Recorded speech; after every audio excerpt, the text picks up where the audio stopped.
सरकारी टीचिंग अस्पतालों के लिए खरीदी गई अद्वियात को ड्रग लैब से टेस्ट करवाने का जो लाजमी कानून है वो वबाले जान बन गया है। सरकारी टीचिंग अस्पतालों के लिए खरीदी गई करोड़ों रुपए की अद्वियात के दर्जनों नमूने जो है वो ड्रग टेस्टिंग लैब में जो है उस वक्त तजिए के मुंतज़र हैं, और इन अद्वियात का जो ड्रग टेस्टिंग लैब से जो तजिया है वो ना होने की वजह से इनका इस्तेमाल रुका हुआ है। ये करोड़ों रुपए की अद्वियात जो सरकारी टीचिंग अस्पतालों की जानिब से खरीदी गई,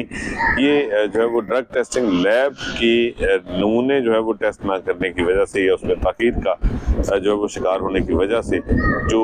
मरीज़ हैं वो इन अद्वियात से महरूम हैं। अद्वियात मौजूद हैं स्टॉक में, लेकिन मरीज़ इससे महरूम हैं। प्राइवेट शोबे में जो अद्वियात जो है वो फार्मास्यूटिकल कंपनी से सप्लाई करती हैं, तो उसके साथ वो अपनी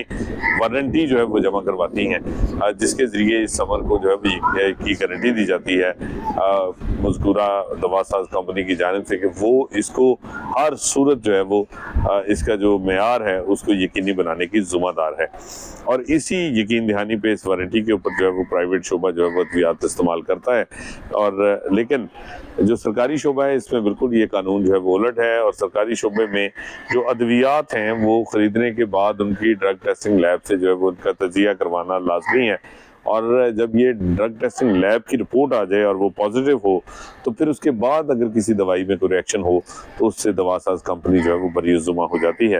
लेकिन इस कानून की वजह से जो ताख़ीर है उसका खमियाजा मरीज़ों को भुगतना पड़ रहा है। हर साल ये ड्रग टेस्टिंग लैब से जो नमूने हैं वो ताख़ीर का शिकार होना मामूल है।